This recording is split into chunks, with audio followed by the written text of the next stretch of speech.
अच्छा,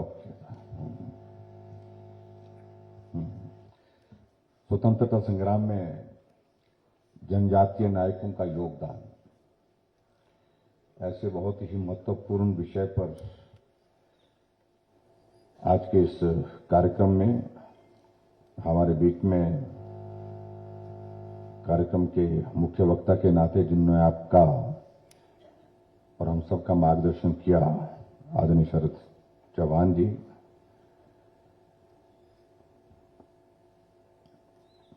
हमारे बीच में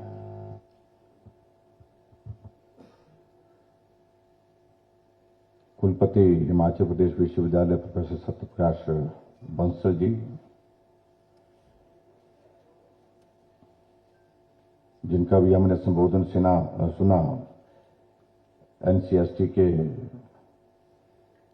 प्रतिनिधि के नाते श्री मिलिंद जी, प्रो वाइस चांसलर जी ज्योति प्रकाश जी, हमारे बीच में कुलभूषण जी, चंद्रमोहन जी, श्री नागेश ठाकुर जी और यहां उपस्थित सभी देवी और सज्जनों, पत्रकार मित्रों,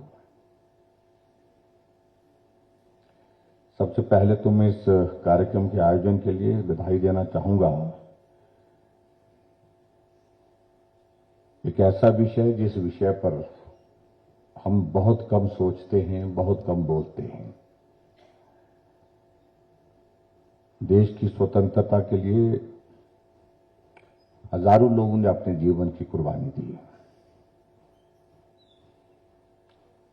लेकिन एक व्यवस्था के अनुरूप हमको जहां तक ले जाया गया, जो रास्ता सरल था जहां तक पहुंचने का, वहां तक हम पहुंचे, वहां तक अध्ययन किया, सुना, पढ़ा, लेकिन बहुत सारे ऐसे लोग थे जिन्होंने बहुत महत्वपूर्ण योगदान दिया, लेकिन हम वहां पर पहुंच नहीं पाए। वो सुदूर किसी इलाके में थे, साधन सुविधाओं की कमी में थे,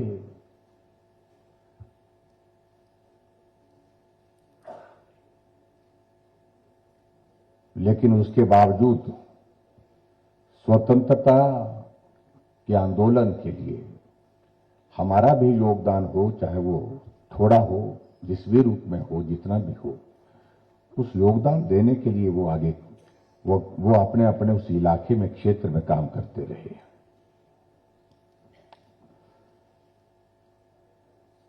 और मुझे इस बात की प्रसन्नता है कि हमारे देश के प्रधानमंत्री आदरणीय नरेंद्र भाई मोदी जी ने आजादी के 75 वर्ष बीतने के बाद ऐसे कार्यक्रमों की एक बहुत बड़ी एक श्रृंखला खड़ी की,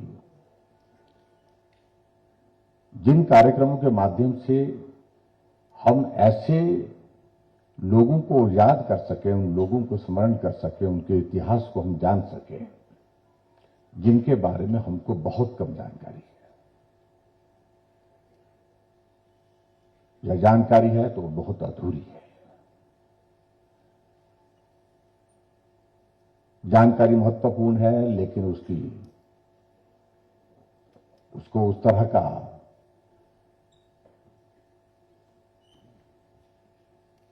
पहचान नहीं मिल पाई, उस तरह की, उसको आगे लाने के लिए उस तरह का प्रयत्न नहीं हुआ। उस दृष्टि से बहुत सारे कार्यक्रम पूरे देश भर में चल रहे हैं, और स्वाभाविक रूप से जब इस प्रकार की एक बात आई कि 75 वर्ष बीतने के बाद आजादी के, जहां पूरे देश भर में अमृत महोत्सव के रूप में हम अनेक कार्यक्रमों का आयोजन हम कर रहे हैं,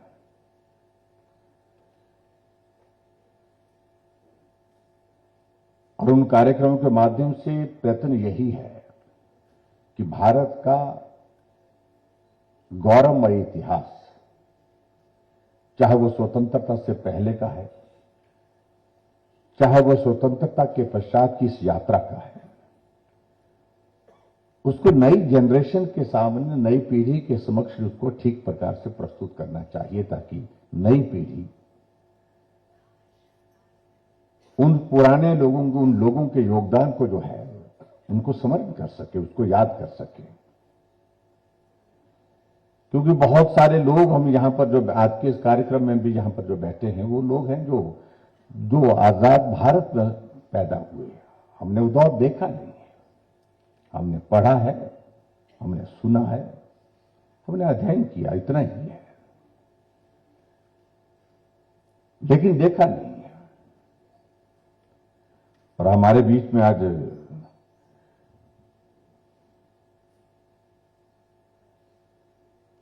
एक स्वतंत्रता सेनानी है जिनकी आयु बताई गई कि लगभग 92 वर्ष की हो गई है, वो हमारे बीच में है। मैं उनका भी आज के इस कार्यक्रम में अभिनंदन करता हूं। श्री दयाचंद नेगी जी का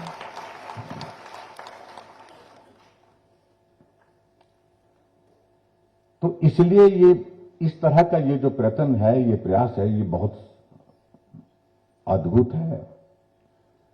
और जब हम यहां प्रदर्शनी को देख रहे थे तो आप इस बात को देख रहे हैं कि भी जो राजनीतिक दृष्टि से जिन लोगों को पहचान मिली या जिनका योगदान, बड़ा योगदान स्वतंत्रता के उस आंदोलन में रहा है,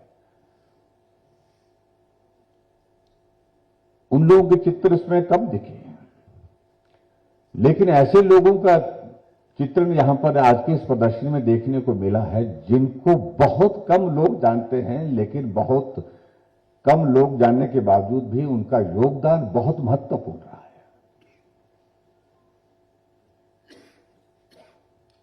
इस चीज को मुझे लगता है कि समझने की आवश्यकता है। स्वाभाविक रूप से जिन लोगों ने अपने जीवन की कुर्बानी दी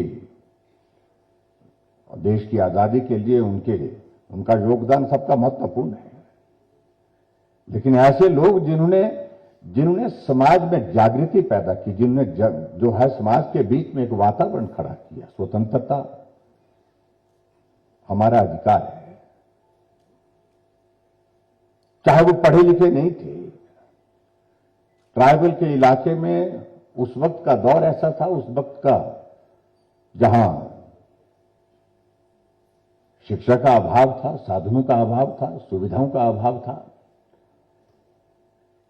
लेकिन देश के लिए एक जज्बा वहां पर नहीं था, ऐसा नहीं था। देश की स्वतंत्रता के लिए हमको योगदान देना है, इसकी जानकारी नहीं थी, ऐसा नहीं था। देश की स्वतंत्रता के लिए हमें भी कुछ करना चाहिए। हम जिस रूप से माहौल में, जिस भाषा में वहां पर ट्राइबल के इलाके में रह करके अपनी बात को प्रभावी ढंग से कर सकते हैं, रख सकते हैं, वो रखने के प्रयत्न हुए। और उस दृष्टि से यहां पर चंद्रमोहन जी ने हिमाचल प्रदेश के भी हमारे बहुत सारे, लाहौल स्पीति के मुंशी सजय राम जी का जिक्र किया, ठाकुर देवी सिंह जी का जिक्र यहां पर हुआ, ठाकुर शिवचंद जी का जिक्र हुआ, और किन्नौर जिला के हमारे जंगी राम जी का जिक्र हुआ, भाग शरण जी का हमारा यहां का जिक्र हुआ।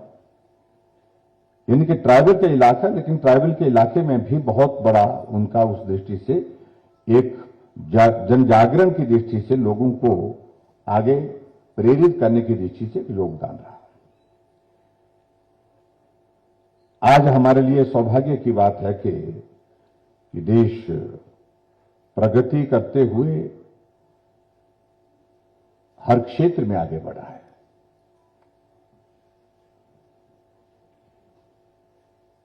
और अभी हाल ही में हमारे लिए और भी प्रसन्नता का विषय यह है कि जिस देश के हम लगभग 200 वर्षों से ज्यादा समय तक गुलाम रहे, अंग्रेजों के गुलाम रहे ना, जिन्होंने हमको गुलाम रखा, हम इकोनॉमी में उनसे अब एक नंबर ऊपर हो गए। और आदरणीय प्रधानमंत्री जी ने इस बात को जब कहा कि ये महत्वपूर्ण तो है उस दृष्टि से कि हम इकोनॉमी में एक बड़ी ताकत के रूप में पूरे विश्व में आज की तारीख में आंके गए हैं, हम एक नंबर ऊपर आए हैं, ये प्रसन्नता का विषय है। लेकिन सबसे बड़ी प्रसन्नता का विषय हमारे लिए यह है कि जिन लोगों ने हमको 200 वर्षों से ज्यादा समय तक गुलाम रखा, हम ऊपर उनसे ऊपर हो गए। ये एक आनंद की अनुभूति देता है।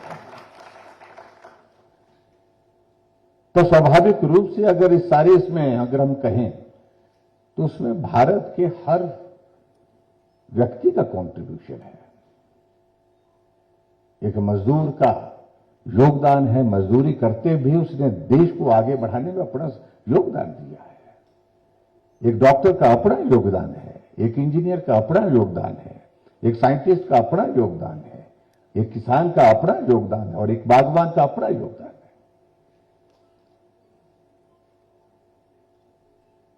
इसलिए आज भारत जहां पहुंचा है तो भारत के हर नागरिक का उसमें योगदान भी है।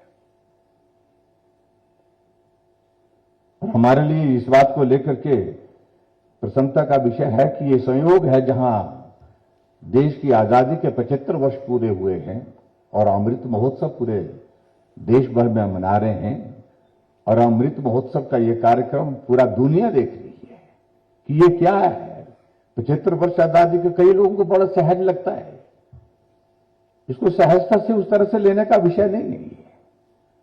अभी हाल ही में 15 अगस्त के कार्यक्रम से कुछ दिन पहले प्रधानमंत्री जी ने एक आग्रह किया, हमारे सामने किया, पूरे देश के सामने आग्रह किया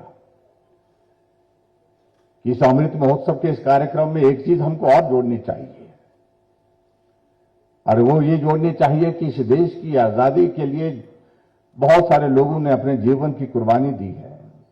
उसको स्मरण करते हुए एक देशभक्ति का भाव जो है वो जागृत करना चाहिए। जोश और जुनून के साथ हर घर में हमारा तिरंगा झंडा लगना चाहिए। इसलिए उन्हें कार्यक्रम के लिए आग्रह किया पूरे देश के सामने, और वो कहा उनने कि हर घर तिरंगा, घर घर तिरंगा। कई लोगों ने इस पर भी प्रश्न खड़े कर दिए।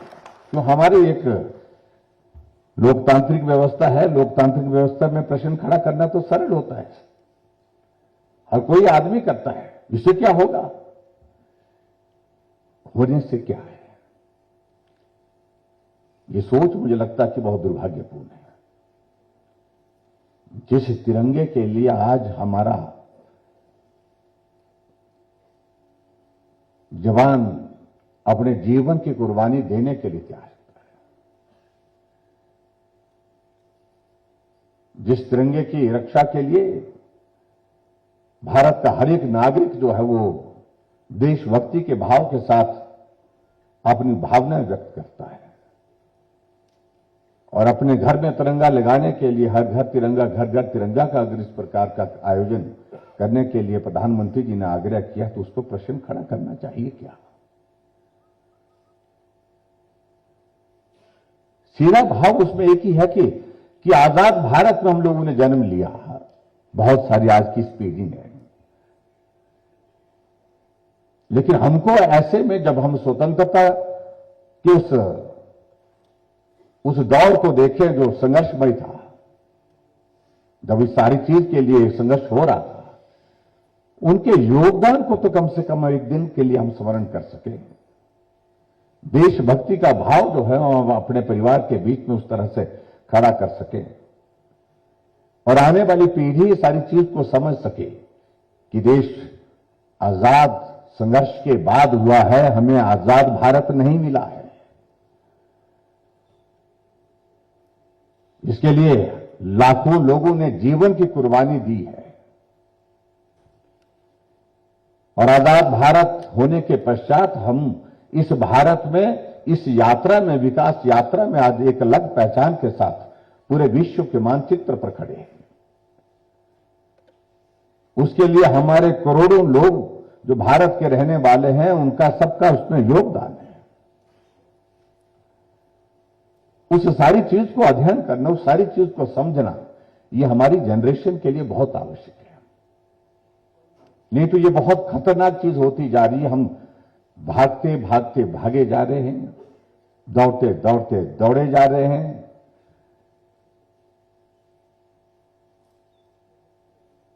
और बहुत कुछ हमारा इतिहास पीछे छूटता जा रहा है। उस इतिहास को स्मरण किए बिना अगर हम प्रगति की राह पर आगे बढ़ करके जिस मंजिल को हासिल करने का हम सोचते हैं, तो मुझे लगता है कि उसको हम हासिल नहीं कर सकते। इसलिए बहुत गौरवमयी इतिहास हमारा सदैव हमारे स्मरण में रहना चाहिए। इस देश के लिए देशभक्ति का भाव जो सदैव हमारे मन में रहना चाहिए, हमारे दिल में रहना चाहिए, ये बहुत आवश्यक है। इसलिए इस कार्यक्रम का हेतु जो आज यहां पर बताया गया, जहां जिस प्रकार से यहां हमारा जो राष्ट्रीय अनुसूचित जनजाति आयोग और हमारा हिमाचल प्रदेश विश्वविद्यालय और जनजातीय अध्ययन संस्थान के माध्यम से इस प्रकार के इस कार्यक्रम का आयोजन हुआ है, तो मुझे लगता है कि एक बहुत बेहतरीन एक ये शुरुआत है उस दृष्टि से कि ट्राइबल के इलाके में, जो पिछड़े दूर दराज के इलाके, ऐसे इलाके जहां पर उस वक्त बहुत कठिनाइयों का जीवन था, वहां पर भी स्वतंत्रता की इस आंदोलन को आगे बढ़ाने के लिए काम हुआ है। और जो काम हुआ है उसका चित्रण आज की इस प्रदर्शनी के माध्यम से आपके समक्ष रखा। ये हम सब लोगों के लिए एक बहुत बड़ी प्रसन्नता की बात है कि आज उन सारी चीजों को हमको देखने का अवसर मिले, एक झलक हमको देखने का यहां पर अवसर प्राप्त हुआ है। और आदरणीय प्रधानमंत्री जी का तो विशेष तौर से इन सारी चीजों को लेकर के हमेशा एक आग्रह रहता है कि जो भी हम करते हैं उसको संकलित करना चाहिए। अटल टनल रोहतांग का जब से हमने उद्घाटन किया और उद्घाटन करने के पश्चात उन्हें अधिकारियों को वहां पर बुलाया, हम वहीं उपस्थित थे, तो उन्होंने एक बात वहां पर पूछी कि इस टनल को बनाते बनाते कितने लोग ऐसे हैं जिनकी दुखद मृत्यु हुई। तो इंजीनियर एक दूसरे का चेहरा देखने लगे, क्योंकि एग्जैक्ट नंबर जो है वो ध्यान में था नहीं उनके। उनने कहा ये ठीक नहीं है, वो तो आपको एक एक व्यक्ति का एक एक घटना का वो पूरा रिकॉर्ड आपके पास उपलब्ध होना चाहिए। और उसी वक्त उन्होंने अधिकारियों को कहा वहां खड़े कि जितने भी मजदूरों ने इसमें काम किया, चाहे वो साधारण लेबरर के रूप में काम किया, चाहे उसने फोरमैन के रूप में काम किया, चाहे इंजीनियर के नाते काम किया, चाहे वो ड्रिलर के नाते काम किया, चाहे एक्सकवेटर चलाने वाला उसने काम किया, टोटल उन सब का अनुभव क्या है इस टनल को बनाते बनाते। क्योंकि जब वैसे जोखिम भरे काम, क्योंकि वहां पर एक शेरी नाला करके एक पॉइंट ऐसा आया था जहां ऐसी स्थिति बन गई थी उस वक्त कि इस टनल को आगे अब बढ़ाया जाए कि नहीं बढ़ाया जाए, क्योंकि एक ही पॉइंट पर 4 साल का समय लग गया वहां पर। और जिस कारण से वहां इंजीनियर ने, जब हमारी सरकार यहां पर बनी, मैंने इंजीनियर के साथ बैठक की, तो उस वक्त वहां वो शेरी नाले में उसमें उलझे हुए थे। हमने कहा इसका कंप्लीशन का टारगेट क्या है, तो उनका यही कहना है कि बहुत मुश्किल है कहना, अगर ये शेरी नाला वाला ऐसा विषय चलता रहा तो ये 2024 तक कंप्लीट होगी। आप अंदाजा लगाइए। लेकिन वो शेरी नाला का उसका वो दौर पूरा हो गया, वो निकल गया। उसके बाद टनल धड़ाधड़ तेजी से आगे बढ़ी और आगे बढ़ने के बाद 3 अक्टूबर 2020 को हमने उसको उद्घाटन कर डाला।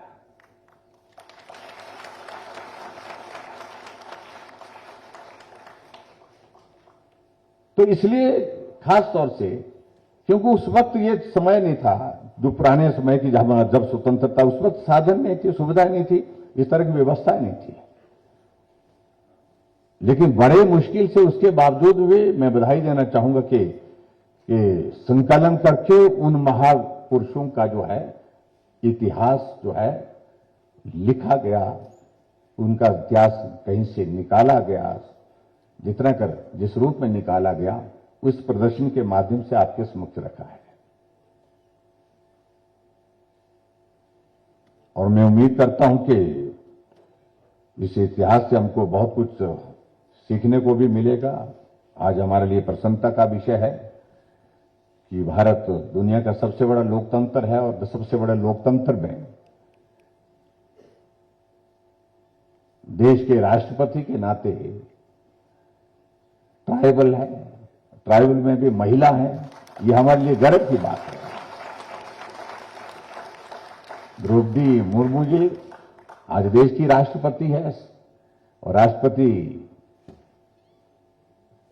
बनने की शायद कभी कल्पना भी नहीं थी इस तरह की, लेकिन आदरणीय प्रधानमंत्री नरेंद्र मोदी जी ने अलग हट करके, उनका स्वभाव है अलग हट करके सोचना चाहिए, अलग हट करके करना चाहिए।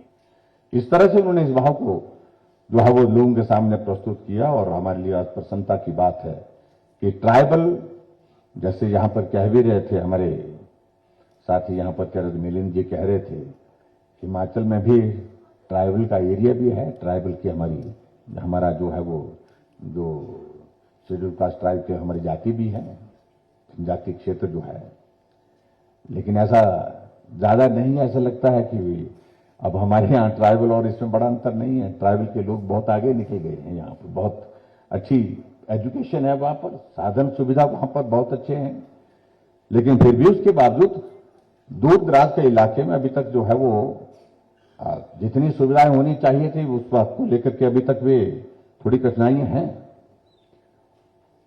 और मुझे इस बात को लेकर के प्रसन्नता है कि एक बहुत महत्वपूर्ण योजना आदरणीय प्रधानमंत्री जी ने जो पूरे देश भर के लिए जो चलाई, एक शुरुआत की उन्होंने, जो हमारे बॉर्डर एरियाज हैं वहां के लिए वाइब्रेंट विलेज का एक कॉन्सेप्ट दिया गया। और इस दृष्टि से हिमाचल प्रदेश ने भी इस तरह से हमने एक प्रयास किया, जो हमारे बॉर्डर एरिया जो हमारा चाइना के साथ लगता है, लगभग 250 किलोमीटर का हमारा एरिया जो चाइना के बॉर्डर के साथ लगता है, उन विलेजेस में क्योंकि चाइना कुछ न कुछ करता रहता है अपनी हरकतें, तो पीछे ऐसी घटनाएं हुई कि 2 बार उनका हेलीकॉप्टर भारत की सीमा के अंदर काफी अंदर तक प्रवेश किया, तो हमने उसकी सारी जानकारी केंद्र सरकार को भेजी। और उसके पश्चात फिर हमने यहां हिमाचल प्रदेश में हमारे जो जितना भी बॉर्डर एरिया में जो विलेजेस हैं उसमें अधिकारियों को भेजा था हमने, और उनने वहां पर ट्राइबल एरिया के लोगों के साथ इंटरेक्शन किया। इंटरेक्शन करके बहुत सारी इंपॉर्टेंट इंफॉर्मेशन उन्होंने निकाली, वहां से जानकारी ली। और ये जो वाइब्रेंट विलेज का जो कॉन्सेप्ट है, इसके लिए हमसे भी केंद्र सरकार ने कहा था कि भाई आप क्या होना चाहिए, किस प्रकार से करना चाहिए। तो हमने उस वक्त एक ही बात कही थी कि वहां के इंफ्रास्ट्रक्चर को हमको स्ट्रेंथन करना चाहिए। वहां के इंफ्रास्ट्रक्चर को स्ट्रेंथन करने के साथ साथ में कनेक्टिविटी को अच्छा करना चाहिए, और नेटवर्क जो हमारा कनेक्टिविटी का जो कम्युनिकेशन का है वो भी हमको मजबूत करना चाहिए, और रिसोर्सेज वहां पर बढ़ा करके लोगों को वहां पर अच्छी सुविधा देने की दृष्टि से काम करना चाहिए। उन सारी चीजों को इस बार इस कॉन्सेप्ट के साथ जोड़ करके प्रधानमंत्री जी ने पूरे देश के सामने वाइब्रेंट विलेज का जो कॉन्सेप्ट रखा, उन सारी चीजों को उसमें शामिल किया है। मैं उन सारी चीज में वो कहने की आवश्यकता महसूस नहीं करता हूं, आज का विषय थोड़ा उससे हट करके है, लेकिन मुझे आज के इस कार्यक्रम में सभी मित्र जो हमारे यहाँ पर डाइस पर हैं उनका धन्यवाद करना है। इस कार्यक्रम का आयोजन किया है, शायद मुझे लगता है कि इस तरह का ये अलग तरह का ये पहला प्रयास है जो ट्राइबल पे फोकस होकर के ट्राइबल के हमारे ऐसे जो हीरोज हैं जिन्होंने देश की स्वतंत्रता के लिए उस वक्त कठिन परिस्थितियों में काम किया, उनको स्मरण करने के लिए इस प्रकार का ये कार्यक्रम किया है।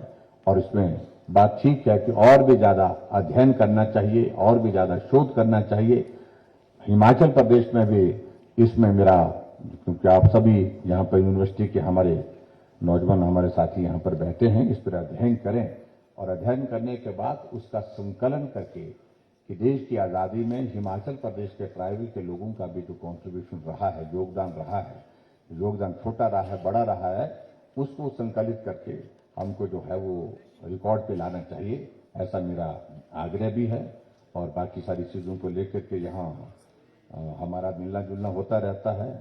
यहाँ एक दो चीज़ों के लिए बात कही गई थी। एक तो मुझे इस बात की प्रसन्नता है कि जो हमारे रिसर्च स्कॉलर्स हैं उनके लिए हमने एक जो योजना की घोषणा की थी हमने बजट में, उसको अभी पिछली कैबिनेट में हमने उसको क्लियर कर दिया। जिनको कहीं स्कॉलरशिप नहीं मिलती है उनको थोड़ा सा मदद कर रहे हैं। मदद थोड़ी है लेकिन उसके बावजूद भी एक भाव है वो उस दिशा में। आने वाले समय में इसको बढ़ाने का काम करना चाहिए, लेकिन एक भाव है कि उस दिशा में आगे जाना चाहिए। बहुत सारे लोग ऐसे, बहुत सारे बच्चे ऐसे होते हैं जिनको इस सुविधा से उनको मदद मिलेगी। और दूसरी बात, जो एक बात कही गई थी यहां पर कि यहां यूनिवर्सिटी के लिए जो हमको पैसा मिलता है ग्रांट का, तो उसमें हमने वो फाइनेंस वालों के साथ टेकअप किया है, उसमें कुछ व्यवस्था कर रहे हैं। कितनी हो पाएगी उन्होंने कहा कि हम थोड़ा आपको बताएंगे। लेकिन इसके साथ साथ में जो एक कुछ दिन पहले जो कार्यक्रम में आए थे, जो यहाँ एक एलुमनाई भवन जो है जिसका शिलान्यास किया, उसके लिए कहा कि भाई शिलान्यास तो हमने कर दिया लेकिन पैसे का प्रावधान कैसे होगा। हमने कहा ये पहले सोचना चाहिए था, तो पहले सोचा नहीं, वो तो एक ख्याल हमको बाद में आया। तो मैं क्या, ख्याल बाद में आना अच्छा नहीं होता है। लेकिन फिर भी उसके बावजूद यहाँ आदरणीय नड्डा जी ने भी बात कही है, वो भी कंट्रीब्यूट करेंगे। कुछ इसके लिए कुछ और तरीके भी ढूंढने पड़ेंगे, लेकिन जो बताया गया है कि इसके लिए शायद 9 करोड़ रुपए खर्च होगा, तो थोड़ा मदद हम भी करेंगे। मैं अपनी ओर से, हिमाचल प्रदेश सरकार की ओर से, हालांकि इसमें कठिन जैसी ये चीज आई कि उसमें हम किस इसके अंतर्गत जो है वो फंड प्रोवाइड करेंगे, क्योंकि इस तरह के प्रोविजन जब ढूंढते हैं तो कई न कई चीजें ऐसी आती है। लेकिन फिर भी उसके लिए मैं 2 करोड़ रुपए देने की यहाँ पर घोषणा करता हूँ, और 2 करोड़ रुपए दे करके उसके भवन को बनाया जाए। क्योंकि अब आप लोगों ने जो करना था कर दिया है, हमारा नाम छाप दिया है, और नाम छाप दिया है तो उसके बाद नहीं तो हमारे दूसरे मित्र जो है वो उसका वो फोटो लेकर के कुछ अरसे के बाद आपके वायरल हो जाएगा आपके मोबाइल पर। भूमि जो क्या नाम बोलते, शिलान्यास किया था लेकिन जमीन पर तो कुछ नहीं हुआ। तो ये सारा हम बहुत झेलते हैं। तो इसलिए मैं इतना ही कहना चाह रहा हूं और आप सबको शुभकामनाएं देता हूं, और आज के इस कार्यक्रम के लिए बहुत बहुत बधाई देता हूं। धन्यवाद। Thank you.